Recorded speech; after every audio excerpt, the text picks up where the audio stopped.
Hello everybody, welcome to the History UPSC Previous Year Questions Discussion।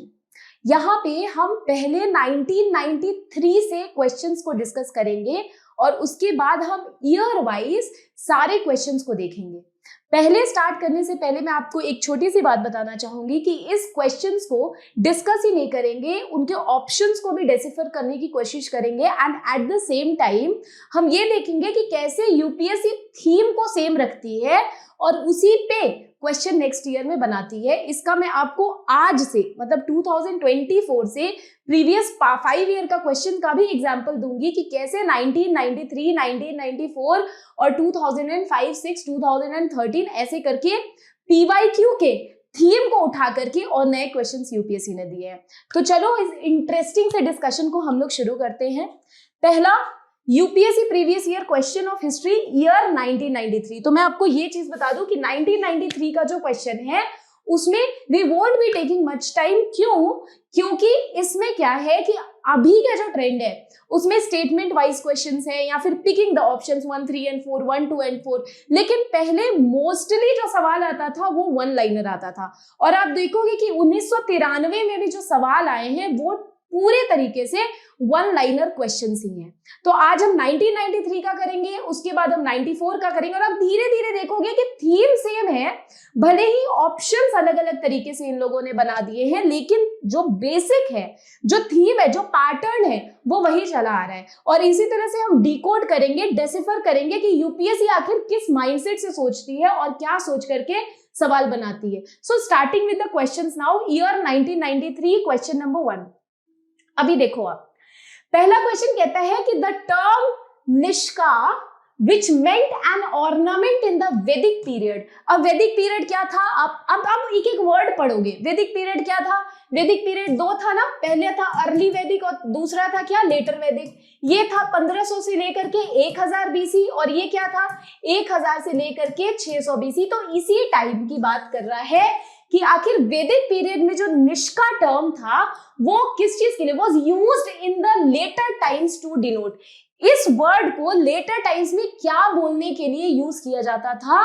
तो इसमें options दिया हुआ है weapon, agricultural implement, script and coin. जब आप हिस्ट्री के एनसीईआरटी पढ़ते हो, ancient, RS. Sharma 11th standard की बुक, तो आप उसमें नोटिस करते हो कि ये वर्ड दिया हुआ है और वहां पे साफ साफ ये चीज बताई हुई है कि इसको कॉइन्स के लिए यूज होता था। ठीक है, कॉइन्स, लेटर टाइम्स में कॉइन्स के लिए। अब कॉइन्स तो हमने यहाँ पे देख लिया।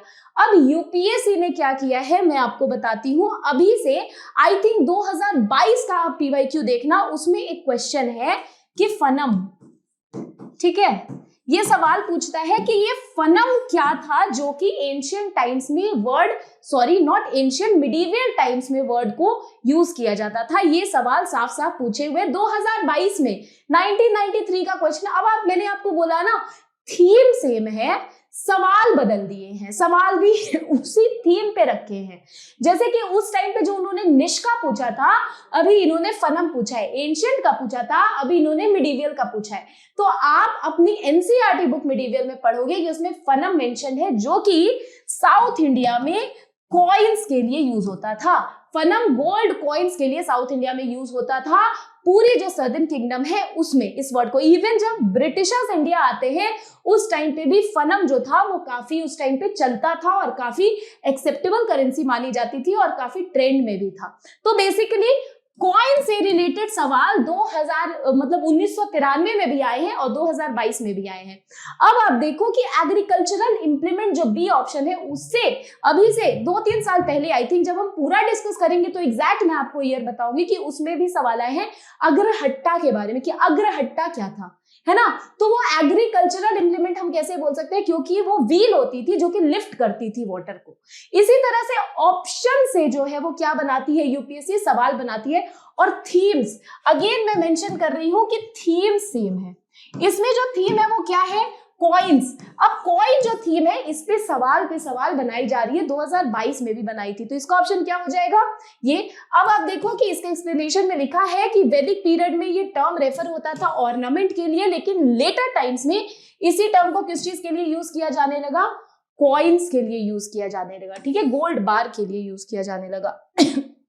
अब आप देखो, अब आप इसका एक्सप्लेनेशन, आई नो कि आपको इसका जो भी एक्सप्लेनेशन है वो प्रोवाइड हो जाएगा, तो आप इसके एक्सप्लेनेशन को खुद से अच्छे से रीड कर लेना, ठीक है। अब देखो, अब एक और चीज ये चीज है कि अब आपने फनम तो सीख लिया, फनम समझ गए, आपने निष्का के बारे में भी समझ गए, लेकिन अब आप उस पे क्या करोगे, माइनिंग करोगे, डेटा माइनिंग करोगे। डेटा माइनिंग का मतलब क्या हो गया कि गोल्ड कॉइन्स को या कॉइन्स को और क्या क्या नाम दिया जाता था, तो जैसे कि दम किसके टाइम पे दिया जाता था, शेरशाह सूरी के टाइम पे, ठीक है।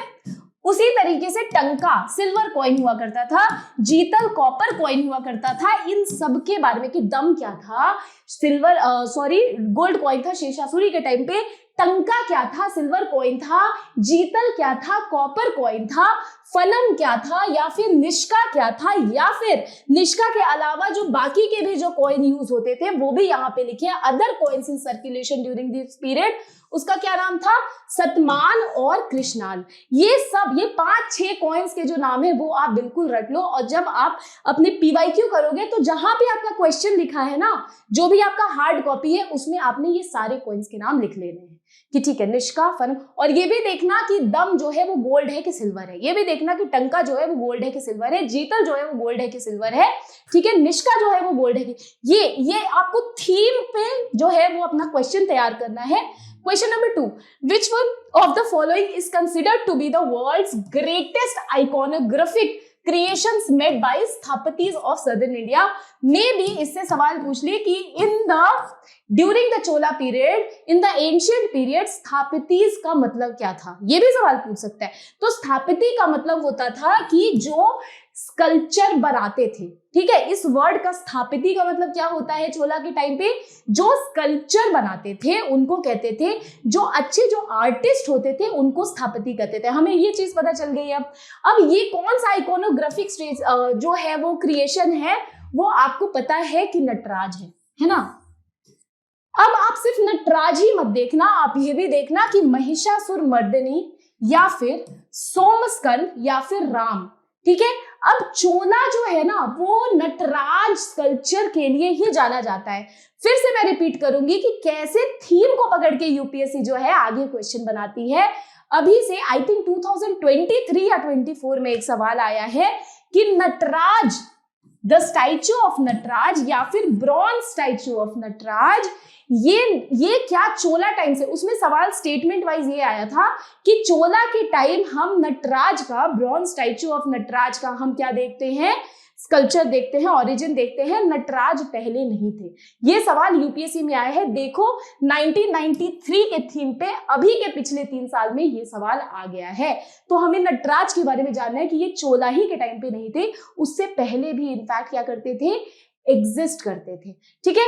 अब नटराज के बारे, अब आपको पता है कि ब्रॉन्ज स्कल्पचर जो है वो कब से बनना शुरू हुआ। ब्रॉन्ज जो है वो एलॉय है, ये जान लो, टिन और किसका, कॉपर का। उसके बाद फिर हम क्या जानते हैं कि ब्रॉन्ज का स्कल्पचर बनना शुरू हुआ, कब से स्टार्ट हुआ, वो हमारे इंडस वैली सिविलाइजेशन से ही स्टार्ट हुआ। लेकिन जो नटराज का जो चोला है चोला एम्पायर का जो एक नटराज है वो बहुत ज्यादा फेमस है ना।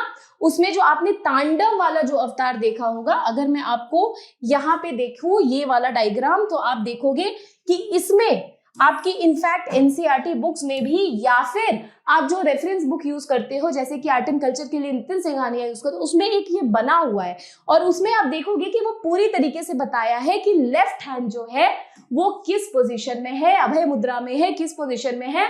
राइट हैंड जो है उसमें क्या है, उसमें डमरू है, एक जो है वो अभय मुद्रा है, एक पांव, लेफ्ट लेग जो है वो लिफ्टेड है, और राइट लेग जो है वो मारा पे है। मारा मतलब अपनी ईगो को सप्रेस करना। और ये जो बाल इनके जो फैले हुए हैं, ये यहाँ से गंगा निकल रही है। तो ये पूरा चोला का एक एक पोस्चर के बारे में एक्सप्लेन किया हुआ है, तो आप उसको जरूर पढ़ लेना, क्योंकि आपने अभी देखा कि किस तरह से चोला के नटराज पे ही अभी प्रीवियस ईयर में कुछ साल में सवाल पूछे हुए। Now coming on to the next, Chanakya was also known as. अब चाणक्य किनके कोर्ट में थे, आपको पता है कि चाणक्य चंद्रगुप्त मौर्य के टाइम पे थे, और चाणक्य को विष्णु गुप्ता भी कहते थे, और चाणक्य को विष्णु गोपा भी कहते थे। तो इसमें से ये बहुत ही वन लाइनर स्ट्रेट क्वेश्चन है, तो आप देख लोगे विष्णु गुप्ता या फिर विष्णु गोपा भी इनको कहा जाता था। इसमें आपको बहुत ज्यादा एक्सकेवेशन और माइनिंग की जरूरत नहीं है, ये आपको बहुत ही क्लियर वन लाइनर साफ साफ सवाल दिख रहा है जिसको कि आप एक बार में क्या कर सकते हो, टिक कर सकते हो। बट राजशेखर के बारे में भी आप जान लेना, विशाख दत्ता के बारे में भी जान लेना, उन्होंने जो बुक लिखी थी कौन सी, मुद्रा राक्षसा। ठीक है, तो अब जब ऑप्शंस है ना उसके बारे में भी, भट्टा स्वामिन के बारे में भी जान लेना। इन तीनों ऑप्शंस को गूगल करो, इन तीनों ऑप्शंस के बारे में जानो और यहाँ पे छोटा सा एक बॉक्स में करके लिख लो कि हाँ विशाख दत्त मुद्रा राक्षसा, ठीक है, राजशेखरा किसके कोर्ट में थे। ये सब आपको जानना बहुत ज्यादा जरूरी है। एक एक ऑप्शन पे आपको जो है वो क्या करना पड़ेगा, काम करना पड़ेगा। नाउ कमिंग, और हम ऑप्शन पे और ज्यादा डिटेल में डेसिफर करेंगे जैसे जैसे हम आगे बढ़ते जाएंगे। अभी के आप ऑप्शन याद रखना क्योंकि ये सारे ही रिपीट होंगे हमारे आगे क्वेश्चन में। आप देखोगे कि प्रॉपर थीम वही रहती है, बस सवाल वो लोग उसी एरिया से जो कर देते हैं वो बदल देते हैं। Now a lot of details regarding the village administration wider the cholas is provided by inscriptions at, this is a very basic one liner question. Cholas are known for, even उसके बाद भी हम जब यूपीएससी का जब सीरीज में जब हम पीवाईक्यू डिस्कस करेंगे तो आप देखोगे कि Cholas are known for efficient village administration, ऐसे करके एक क्वेश्चन आया था कि चोलाज किस चीज के लिए फेमस थे। तो उसमें ऑप्शन था, उसमें एक ऑप्शन होगा कि Cholas are known for what, efficient village administration. और उनके बारे में जो इंस्क्रिप्शन है वो हमें मिलता है उत्तरामेरूर इंस्क्रिप्शन। ठीक है, उसमें पूरी ये भी चीज लिखी हुई है कि कैसे करके चोला विलेज एडमिनिस्ट्रेशन में कैसे करके जो है वो इलेक्ट होते थे मेंबर्स का भी इलेक्शन इनफैक्ट किसमें मेंशन है, उत्तरामेरूर में। अब इनका आप आंसर देखोगे तो ये दिया हुआ है कि सिचुएटेड डे in present Kanchipuram district of Chennai, Uthiramerur contains multiple inscription. Uthiramerur में बहुत सारे इंस्क्रिप्शंस होते हैं, विद द मोस्ट इंपॉर्टेंट जो है वो कब का है, प्रांतका वन का है। प्रांतका वन एक लेटर चोला के किंग थे और वो बहुत ज्यादा फेमस थे और उस टाइम पे जो है इस इंस्क्रिप्शन में वो मेंशन कर रहा है, देखो 953 एडी का टाइम पीरियड है, यानी ये कौन से थे, लेटर चोला थे। अब लेटर चोला थे तो ये याद रखना कि अर्ली चोलास और लेटर चोलास, अगर आपने पढ़ा होगा संगमा चोला जो संगमा टाइम पे थे 300 डीसी से 300 एडी के बीच में, और लेटर चोला उसके बाद आए हैं, है ना। तो प्रांतका किसके थे, और ये भी देखना कि अर्ली चोला के जो है वो कौन थे फाउंडर या स्टैब्लिशर, वो कौन थे, कराईकल थे, और लेटर चोला के कौन थे, विजयालय थे। तो ये आपको छोटी छोटी चीजें जो है वो आपको क्या करनी है, याद रखनी है। अब देखो अब इंस्क्रिप्शन के बारे में दिया हुआ है, ठीक है, कि इस इंस्क्रिप्शन में क्या क्या चीजें बताई गई थी। तो विलेज एडमिनिस्ट्रेशन के बारे में बताई गई थी और उसमें इवन काउंसिल और नॉमिनेशन के बारे में भी बताया गया था, यही सब इसमें डिटेल में है। अब इस इंस्क्रिप्शन में जो टेक्स्ट है उसके बारे में दिया हुआ है। चलो अब आगे चलते हैं, next question. In Jainism perfect knowledge is refer to as, आपने जैनिज्म पढ़ा होगा तो आपने पढ़ा होगा कि कैवल्य ज्ञान। और मैं आपको एक चीज बता दूं कि जैनिज्म एंड बुद्धिज्म, ये दोनों टॉपिक को बिल्कुल ही स्टार मार्क कर लो। ये दोनों टॉपिक वन और द अदर ईयर आता ही रहता है, हर साल ही रिपीट होता है या फिर हर 2 साल पे तो डेफिनेटली रिपीट होता है, आइदर बुद्धिज्म और जैनिज्म। तो ये दोनों ही टॉपिक बहुत ज्यादा, अभी तो 1993 का हम कर रहे हैं तो हमें स्ट्रेट अवे सवाल मिल जा रहा है, लेकिन बाद में इतना ज्यादा मतलब एक वन लाइनर सवाल आपको कम ही देखने को मिलेगा, बहुत ही कम देखने को मिलेगा। बाद में वन लाइनर तो होता है लेकिन इतना सिंपल नहीं मिलेगा आपको, पर थीम जो है वो यही रहेगी, जैनिज्म ही होगी, बुद्धिज्म ही होगी, चोला का स्कल्पचर रिलेटेड ही होगा या फिर कॉइन्स रिलेटेड ही होगा। लेकिन उस कॉइन्स में किसका नाम पूछेंगे वो फिर आपको उसके लिए उसी के ऑप्शंस को खंगालने हैं, ठीक है। अब देखो जिना रत्ना कैवल्य, अब आपको पता है कि कैवल्य ज्ञान, कैवल्य किस में था, कैवल्य आपका जैनिज्म में था, जिसको कि कहते हैं कि कैवल्य ज्ञान मिलना मतलब सबसे हाईएस्ट लेवल का ज्ञान, जो कि आपको एनलाइटनमेंट जैसे कि बुद्धिज्म में होता है, और निर्वाणा आपको किस में मिलती है, बुद्धिज्म में मिलती है, ठीक है। तो इसका ऑप्शन हो जाएगा C. Now question number 6, who among the following is not associated with medicine? पहला धन्वंतरी। अगर आपको पता होगा कि धन्वंतरी को क्या कहते थे, धन्वंतरी को कहते थे फादर ऑफ आयुर्वेद, ठीक है। तो यानी कि आयुर्वेदा की मैं बात कर रही हूं तो ये एसोसिएटेड है या नहीं मेडिसिन से, बिल्कुल ही एसोसिएटेड है। भास्कराचार्य, भास्कराचार्य ने किसके बारे में बात की थी बताओ? भास्कराचार्य ने मैथमेटिक्स के बारे में बात की थी, यानी कि ये किससे एसोसिएटेड नहीं है? मेडिसिन से एसोसिएटेड नहीं है। ठीक है, अब देखो चरक, चरक ने चरक संहिता लिखा था, आपको पता होगा, है ना? तो इनको क्या कहा जाता है? इनको फादर ऑफ मेडिसिन भी कहा जाता है चरक को। ठीक है, सुश्रुत, सुश्रुत ने क्या किया था? चरक ने इनफैक्ट ऑपरेशंस के बारे में और अपेंडिक्स के बारे में, उन सब के बारे में उसी टाइम पे बता दिया था। ठीक है, और सुश्रुत ने क्या किया था? सुश्रुत जो थे उनको राइनोप्लास्टी के लिए भी जाना जाता है, यानी कि प्लास्टिक सर्जरी, प्लास्टिक सर्जरी, यानी he was also associated with what? He was also associated with medicine। इसका मतलब ऑप्शन क्या हो जाएगा? ऑप्शन हो जाएगा आपका भास्कराचार्य। अब भास्कराचार्य जो थे वो 12th सेंचुरी, ये सारे जो है ना, ये धन्वंतरी, ये चरक, संहिता, सॉरी सुश्रुत, ये सारे बहुत पहले के हैं। ये सारे first century, second century BC to third century AD के बीच में एग्जिस्ट करते थे, यानी कि बहुत ही पुराने। इवन धन्वंतरी तो और भी पुराने, आयुर्वेद के फॉर्म। यानी कि सबसे रीसेंट कौन है? भास्कराचार्य है, और इनका क्या टाइम पीरियड है? इनका 12th सेंचुरी के क्या थे? मैथमेटिशियन और एस्ट्रोनॉमर थे, जिन्होंने डिस्कवर किया था प्रिंसिपल ऑफ डिफरेंशियल कैलकुलस। यानी कि आपको ये बहुत, अब देखो यहीं पे धन्वंतरी को क्या रहे? फादर ऑफ आयुर्वेदा, और इनको ओरिजिन ऑफ आयुर्वेदा से एसोसिएट किया जाता है। चरक को क्या कहते हैं? इनको he is best known for Charaka Samhita, जो कि मेडिकल ट्रेटाइज थी। सुश्रुत को किस चीज के लिए जाना जाता है? कि ये गुप्ता पीरियड में ये एग्जिस्ट करते थे, मतलब 4th-5th सेंचुरी एडी के टाइम पे, और यानी चरक इनसे भी पुराने थे। चरक का कहा जाता है 1st सेंचुरी बीसी, है ना? अब देखो 1st century BC to 1st century AD, और इनको समटाइम्स क्या बोलता है? फादर ऑफ इंडियन मेडिसिन और फादर ऑफ सर्जरी भी कहा जाता है। क्या कहा जाता है इनको? फादर ऑफ सर्जरी कहा जाता है। किनको? सुश्रुत को, क्योंकि उन्होंने क्या किया था? नाक को राइनोप्लास्टी कराई थी। ठीक है, राइनोप्लास्टी। अब देखो, अब नेक्स्ट क्वेश्चन आप देखो, Which one of the following pairs of king of ancient and medieval period? अभी देखो ये जो सवाल था हमारा, इसमें आपको क्या करना है कि बाकी लोगों के बारे में भी आपको जानना है। ठीक है, जैसे कि ब्रह्मगुप्ता के बारे में आपने जान लिया, ठीक है, वराह मिहिर के बारे में आपने जान लिया, इन सब के बारे में, क्योंकि ब्रह्मगुप्ता ने कहा जाता है कि जीरो का इंडिया में इन्वेंशन किया था, ऐसा बोला जाता है। उसके बाद वराह मिहिर के बारे में आपने जान लिया कि उन्होंने क्या लिखी थी, बृहद संहिता किसने लिखी थी, ये जान लो। फिर आर्यभट्ट के बारे में जान लो, इन सबको यहीं पे लिख लो कि आर्यभट्ट ने सोलर एंड लूनर इक्लिप्स के बारे में इंडिया में बताया था। तो ये सारा इंपॉर्टेंट हो जाता है। ठीक है, और उनका टाइम पीरियड कि आर्यभट्ट 5th सेंचुरी एडी में एग्जिस्ट करते थे, नहीं करते, वो सब जानना है।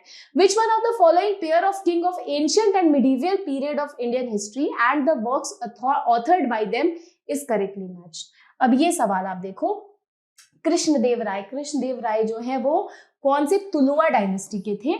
तुलुवा डायनेस्टी किससे रिलेटेड थी? Harihara and Bukka 1336 establishment of Vijayanagara empire, है ना, उसी की एक डायनेस्टी क्या थी? तुलुवा डायनेस्टी थी, जिसे कृष्णदेवराय थे।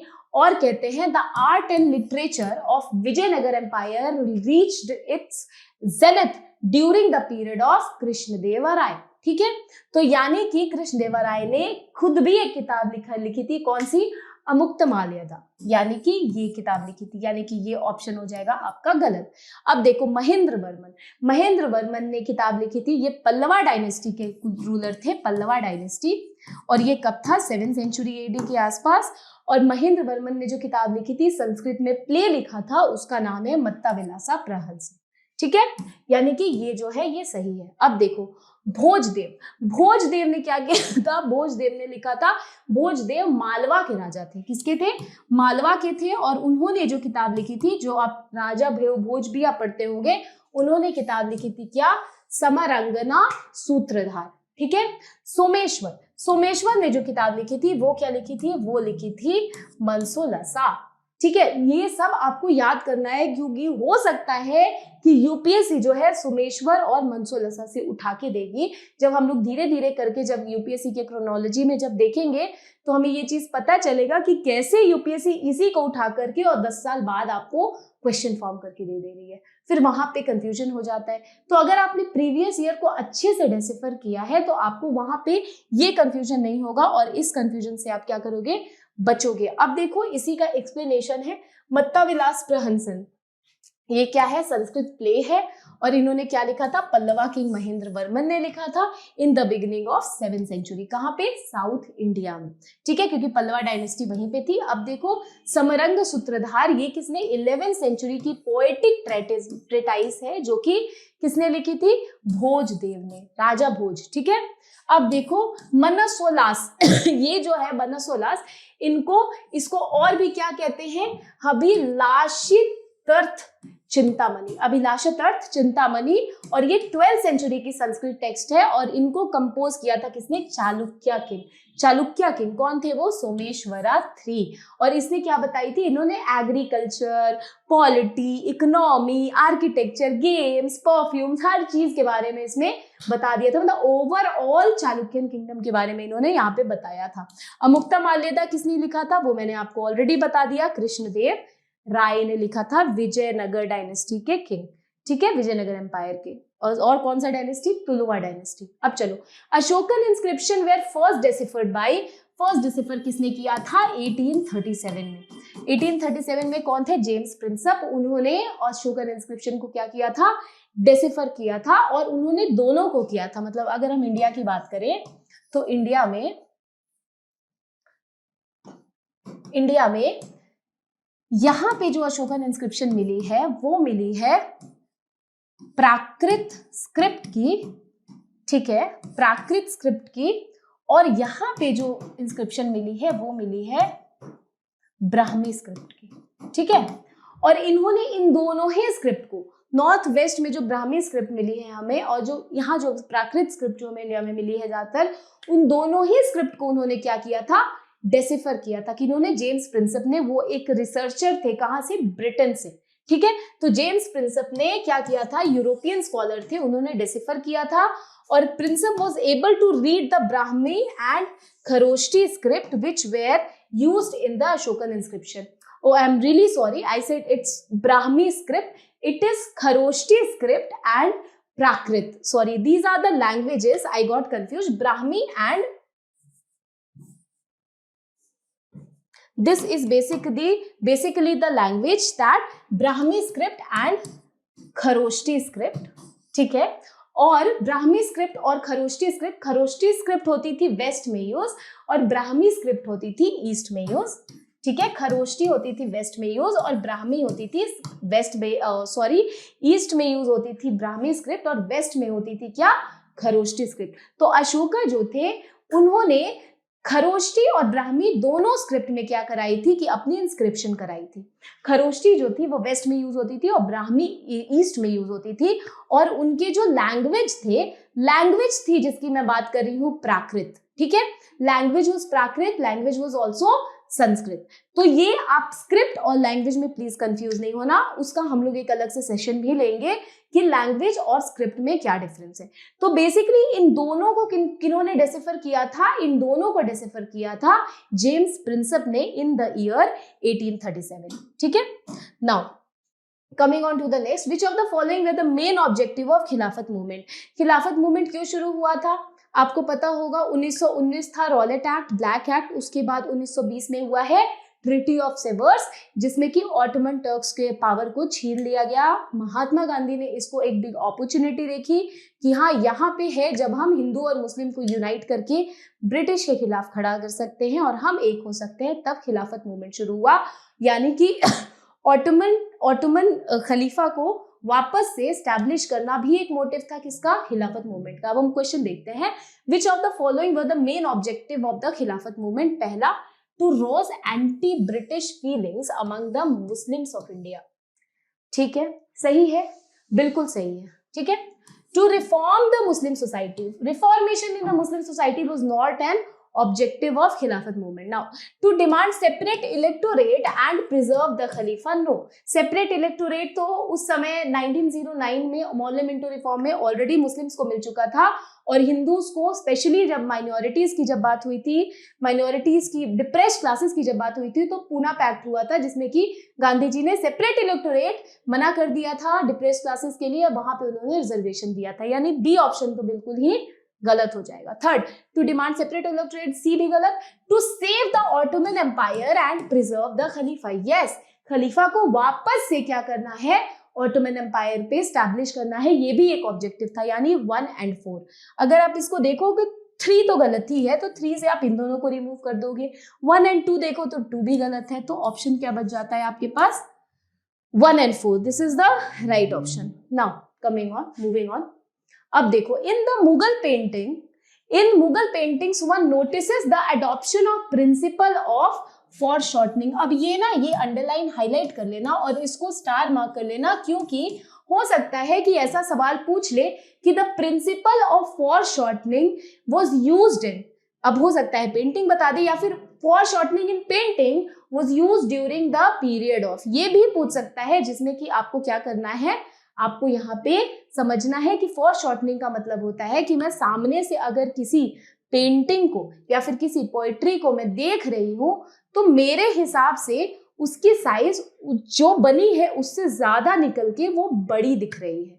तो वो एक तरह से एंगल और विजन को सेट करके ऐसी पेंटिंग बनाई जाती है कि वो जितनी बनी है उससे ज्यादा उभर के वो बड़ी दिखे. So that is basically called as what, that is basically called as the principle of foreshortening, जहां पे कि whereby near and distant people and things could be placed in perspective. Perspective मतलब whatever I am able to see, मेरे according वो उससे बड़ा दिख रहा है या उससे छोटा दिख रहा है. सो that is basically setting the angle of vision. तो ये ड्यू टू द इन्फ्लुएंस, ये फॉर शॉर्टनिंग की टेक्निक्स यूज कौन करते थे, तो ये फॉर शॉर्टनिंग की टेक्निक्स कौन यूज करते थे, ब्रिटिश यूज करते थे. ठीक है, और ब्रिटिश जो है, सबसे पहले ब्रिटिश कहाँ पे इंट्रोड्यूस हुए थे, पेंटिंग्स वगैरह किधर इंट्रोड्यूस हुई थी, तो अकबर के टाइम पे यूरोपियन पेंटिंग जो थी वो इंट्रोड्यूस हुई थी. कोड किसके द्वारा, वो सॉरी वो यूज हुई थी किसके द्वारा, पोर्टुगीज के द्वारा. पोर्टुगीज के द्वारा, sorry I mark this, Portuguese के द्वारा इंट्रोड्यूस हुई थी. क्योंकि हमें पता है कि अकबर का टाइम पीरियड क्या था, अकबर का टाइम पीरियड था 1556 टू 1605. ठीक है, और सबसे पहले अगर हम टाइमलाइन, अगर हम arrival of Europeans in India देखें तो हम क्या देखेंगे, पहले आते हैं पोर्टुगीज, फिर आते हैं डच, फिर आते हैं इंग्लिश, फिर आते हैं फ्रेंच, और लास्ट में आते हैं डेन्स. ठीक है, ये है क्रोनोलॉजी यूरोपियंस की आने की. तो यूरोपियंस आए थे किसके टाइम पे, अकबर के टाइम पे, और उन्होंने यही फॉर शॉर्टनिंग की टेक्निक जो थी वो इंट्रोड्यूस की थी किसके कोर्ट में, अकबर के कोर्ट में. तो under Akbar European painting were introduced at the court by Portuguese priest. Portuguese priest में, उसमें उस इन्फ्लुएंस में फॉर शॉर्टनिंग की टेक्निक यूज हुई थी, जहां पे डिस्टेंट और नियर ऑब्जेक्ट को ऐसे प्लेस किया जाता था जैसे कि वो एंगल ऑफ विजन को सेट कर रहा है. ठीक है, so the option is this. और बताओ ब्रिटिश का कब था अराइवल, और ब्रिटिश की पेंटिंग्स कब इंट्रोड्यूस हुई थी, अकबर के पिताजी हुमायूं वहां से जब पर्शिया से जब 1555 में जब भारत आए थे, तो वो अपने साथ 2 पेंटर्स को लेकर के आए थे. तभी पेंटिंग कहते हैं कि इंडिया में आई थी. कौन से, मीर सैयद अली और अब्दुल समाद. और अकबर के टाइम पे अब्दुल समाद जो थे वो बेस्ट पेंटर में जाने जाते थे, एंड ऑल्सो उस टाइम पे पोर्टुगीज इन्फ्लुएंस होता. और अकबर के बाद जहांगीर के कोर्ट में 1605 अकबर की डेथ होती है, और 1609 में जहांगीर के कोर्ट में जो है वो कौन आते हैं, हेक्टरशिप से कौन आते हैं, आप मुझे बताओ कमेंट सेक्शन में कि हेक्टरशिप से आखिर कौन आते हैं सूरत में जहांगीर के कोर्ट में 1609 में. ठीक है, और उन्होंने वहीं पे क्या किया था कि फाइनली ब्रिटिश का इन्फ्लुएंस, और ब्रिटिश की ईस्ट इंडिया कंपनी उनके टाइम पे क्या करती है, ईस्ट इंडिया कंपनी की पहली फैक्ट्री 1911 में स्टैब्लिश होती है. फाइनली कहाँ होती है, सूरत में स्टैब्लिश होती है. ठीक है, चलो आगे चलते. ये उसी पेंटिंग का है. Consider the following passage. In the course of a career on the road spanning almost 30 years, he crossed the breadth of Eastern Hemisphere, visited territories equivalent to about 44 modern countries and put behind him total distance of approximately 73 miles. The world's greatest traveler of the pre-modern time whom above the passage references Megasthenes. अब ये है ना, ये आपका doubtful question है और रहेगा। किसी भी ट्रैवलर के बारे में इस तरीके से वो क्या कर सकते हैं, दे सकते हैं। So this could act as a bouncer in your paper. तो उस पर आपको ज्यादा ये नहीं करना है, क्योंकि पैनिक नहीं होना है, क्योंकि आप इसके ऑप्शन देखो और आप इसके ऑप्शन से ही एलिमिनेट कर सकते हो। कैसे कर सकते हो? क्योंकि आप देखो कि इसमें ऑप्शन क्या दे रहा है कि 73 माइल्स किधर से ट्रैवल करके आए हैं ये 30 इयर्स में। He cross the breadth of eastern hemisphere, ठीक है, and visited territories equivalent to about 44 modern countries. अब आप देखो कि अगर मैं बात करूं 44 मॉडर्न कंट्रीज और ईस्टर्न हेमिस्फीयर की, तो हम ये समझ जाएंगे कि ये कहीं ना कहीं किधर की बात कर रहा है, मिडिल ईस्ट से थोड़ा सा वेस्ट की बात कर रहा है। यानी कि अगर हम देखें तो Marco Polo, Ibn Battuta, Megasthenes और फाहियान किसके कोर्ट में थे? चंद्रगुप्त टू के कोर्ट में थे, जो कि गुप्ता किंग थे। अब देखो मेगास्थनीज किसके कोर्ट में थे? चंद्रगुप्त मौर्य के कोर्ट में थे, जिनको सेल्यूकस निकेटर ने भेजा था ग्रीस से, है ना। तो ही वाज अ ग्रीक एम्बेसडर। अब इब्न बतूता कहाँ से आए थे? तो ही केम फ्रॉम मोरक्को, है ना, ही वाज अ ट्रैवलर। अब मार्को पोलो कहाँ से आए थे? He was a Venetian scholar and he came to India. And इन्हीं के बारे में यहाँ पे क्या हो रही है, बात हो रही है। Although this is a bouncer kind of a question, जो कि आपको वहां पे डाउट क्रिएट करेगा, बट देन आप जब पीवाईक्यू देख रहे हो तो इसके ऑप्शंस को आप खंगालो और इनके ऑप्शंस को तैयार कर लो कि कौन सा किन के टाइम पे कौन से स्कॉलर जो थे वो आए थे, ठीक है। अब इन्हीं के बारे में दिया है कि वो कब आता है, 1271 से लेकर के और 1291 के बीच में। अब देखो, अब अगर हम इसको आगे देखें तो the first political organisation established in India in 1838 was. 1838 में पहला पॉलिटिकल ऑर्गेनाइजेशन कौन सा एस्टैब्लिश हुआ था? तो वो था 1838 में जमींदारी एसोसिएशन। अब आप इसमें ढूंढना कि यहाँ पे ब्रिटिश इंडिया सोसाइटी है, बंगाल ब्रिटिश इंडिया सोसाइटी है, सेटलर्स एसोसिएशन है और जमींदारी एसोसिएशन। यहाँ पे ब्रिटिश इंडिया एसोसिएशन जो कि एस्टैब्लिश हुई थी कब? 1851 में। इसको भी लिखना और इन सबके ईयर्स आपको लिखने हैं, तभी आपको पता चलेगा क्रोनोलॉजी। और ये सारी क्यों एस्टैब्लिश हो रही थी? छोटे छोटे रीजन में आईएनसी, इंडियन नेशनल कांग्रेस की फॉर्म होने के पहले ये सारी छोटी छोटी ऑर्गेनाइजेशंस बन रही थी, जो अपनी रीजनल डिमांड्स को आगे रख रही थी। किसके सामने? ब्रिटिश अथॉरिटी के सामने।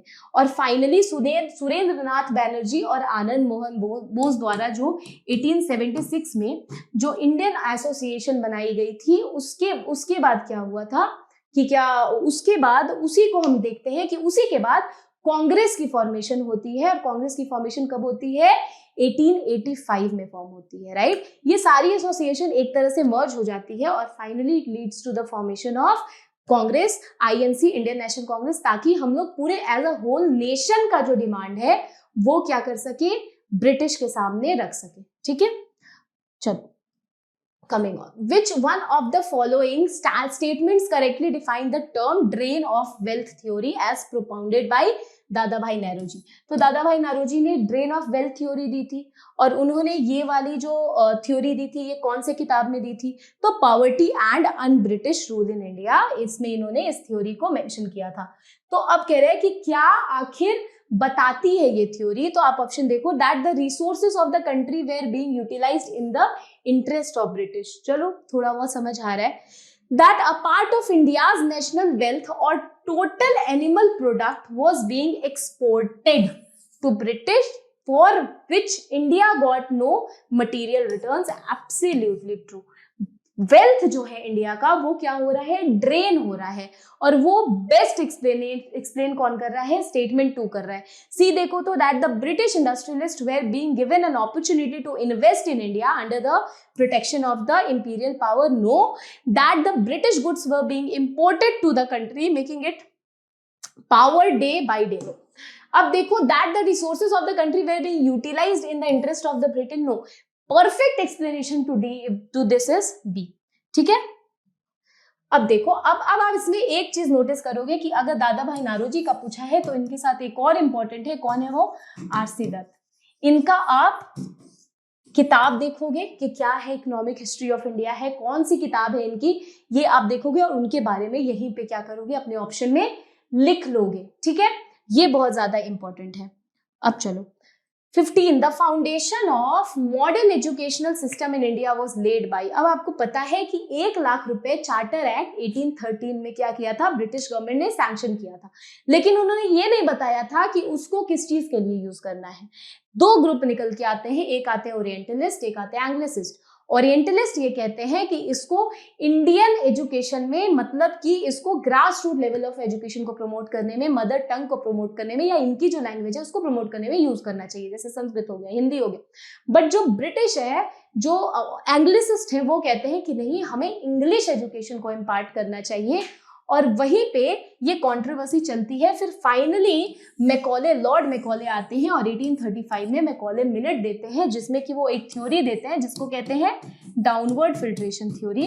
वो कहते हैं कि we want to create a class of Indians who are by colour they are Indians, but by taste, values, morals and choices they are British. ठीक है, और उसके लिए डाउनवर्ड फिल्ट्रेशन थ्योरी में हम पूरे इंडियंस को 1 लाख में तो नहीं कर सकते हैं एजुकेट, लेकिन एक ऐसे क्लास ऑफ पीपल को तैयार करेंगे ताकि उसके बाद वो नॉलेज जो है नीचे तबके के सोसाइटी को जो है वो क्या करे, इम्पार्ट करे। So downward filtration theory, Macaulay minute. और यही जो मॉडर्न एजुकेशन सिस्टम था इंडिया में, उसका फाउंडेशन इसी को कहते हैं। तो क्या हो जाएगा ऑप्शन, मैकॉले, यानी कि B would be the correct option. Now यही चीज इसमें दी है। अब चलो आप, Indian by blood and colour but English by like, belief, morality and intellect. Uplift of backward classes was the major programme of. अब देखो, बैकवर्ड क्लासेस की अपलिफ्टमेंट जो है वो ब्रह्मो समाज ने भी की है, आर्य समाज ने भी की है, बट मेनली बैकवर्ड क्लासेस का अपलिफ्टमेंट ही मेजर प्रोग्राम किसका रहा है, तो वो रहा है किसका, आप देखो, वो रहा है सत्यशोधक समाज।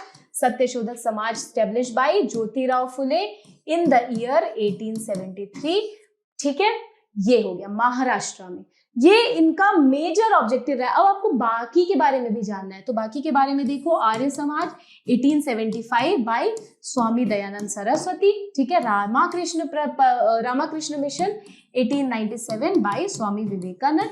उसके बाद देखो प्रार्थना समाज, प्रार्थना समाज 1867 बाय आत्माराम पांडुरंग। ठीक है, इन सब के बारे में, इन चारों के बारे में आप जान जाओ, और जिस तरह से आप माइनिंग करोगे, जिस तरह से आप एक एक वर्ड को समझोगे। अभी हमने 93 का क्वेश्चन डिस्कस किया है और ये 1 लाइनर था, तो इसको हमने फटाफट अपना समझ के जो भी था वो डिस्कस कर दिया। लेकिन अब जब हम बाद में धीरे धीरे करके जब हम देखेंगे कि क्वेश्चन का पैटर्न चेंज हो रहा है, लेकिन एक थीम है जो कि पकड़ के ही क्वेश्चंस को, हिस्ट्री हो या किसी भी सब्जेक्ट से हो, उसको सेट किया जा रहा है, तो उसको हम धीरे धीरे करके डेसिफर करेंगे जब हमारे पास 1 लाइनर नहीं, हमारे पास बड़े बड़े स्टेटमेंट्स होंगे। ऑल्सो हमारे पास डिफरेंट ऑप्शंस भी अवेलेबल होंगे, जिसमें 1, 3 एंड 4 टाइप होगा, या फिर स्टेटमेंट टाइप होगा, या फिर 1 liner, 1 only, 2 only. That will be probably be very very less when it comes to history as a discipline, लेकिन वो क्वेश्चन भी हम देखेंगे। एंड 1 लाइनर तो बाद में भी आता है ना, और थीम वही रहता है, जैसे कि मैंने आपको फनम का बता दिया, या फिर मैंने आपको 14 नटराज का बता दिया,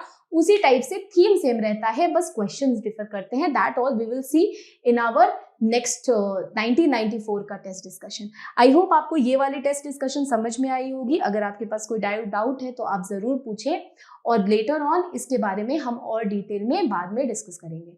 ठीक है, 1994 से जो होगा उसका ज्यादा एक्सटेंसिव डिस्कशन होगा हमारा। So thank you so much, have a great day.